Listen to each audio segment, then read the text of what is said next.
ketika Dokter Tirta angkat bicara soal orang tidur ngorok. Mengolok itu bisa memicu henti napas secara mendadak, Pak. Waduh, bagus sekali ini. Ada 3, yang tonsil atau amandelnya itu besar. Kedua, perubahan posisi tidur. Yang ketiga, obesitas. Kenapa?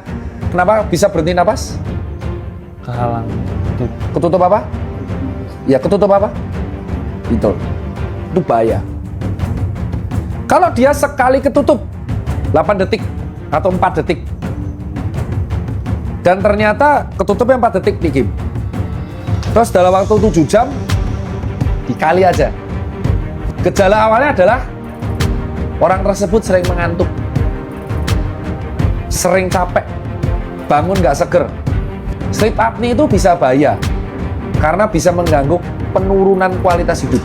Jadi kalau di sekitar kalian ada orang ngantuan, ngorok, nah itu berarti gejala sleep apnea. Caranya gimana? Bawa ke dokter SPTHT.